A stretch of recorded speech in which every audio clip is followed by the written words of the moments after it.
Hi అండి, అందరూ బాగున్నారా? నేను మీ శోభన్ రాజ్. మీరు చూస్తున్నారు శోభన్ వాక్స్ ఛానల్. అందరికీ బాధలు కష్టాలు ఉంటాయి, కానీ అందరూ వెక్కెక్కి ఏడవలేరు. కష్టం వచ్చినప్పుడు ఏడవగలగడం కూడా ఒక వరం.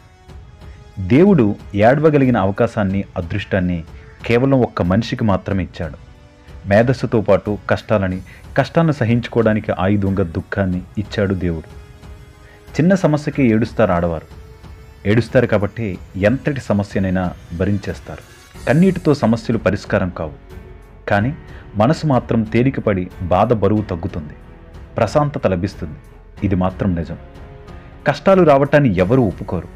కష్టాలను సంతోషకర విషయంగా ఎవరూ అంగీకరించరు. కష్టాలు రెండు రకాలు.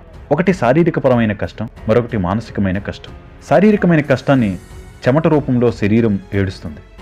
మరి మానసికమైన కష్టాన్ని కన్నీటి రూపంలో కళ్ళు ఏడుస్తాయి.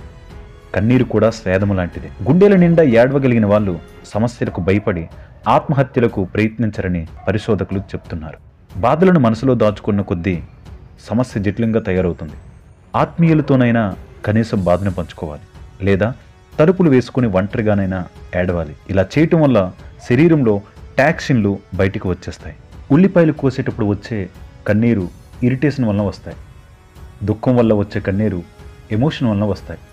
ఎమోషన్ వల్ల వచ్చే కన్నీటి వల్ల మానసిక ఒత్తిడి దూరం అవుతుంది.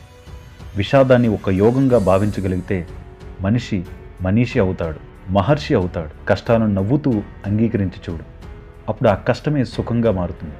సమస్యలను నిర్లక్ష్యం చేసి ముందుకు వెళ్ళిపో. ఆ సమస్య దానంతట అదే పరిష్కార మార్గానికి వచ్చేస్తుంది. సమస్యలకు ఎదురుగా వెళ్ళి ధైర్యంగా నిలబడడం నువ్వు చేయవలసినటువంటి ధర్మం. నిజంగా దుఃఖం లేకపోతే సంతోషం విలువ తెలియదు. ఎండ లేకపోతే నీడ తెలియనట్టు నీ అంతట నీవుగా దుఃఖాన్ని కోరుకోవద్దు, తెచ్చుకోవద్దు.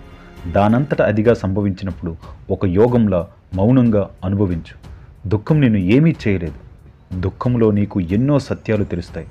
జీవన సాక్షాత్కారం కూడా దుఃఖం వల్లనే లభిస్తుంది. దుఃఖాన్ని ఒక యోగంగా అనుభవించడమే మానవ ధర్మం.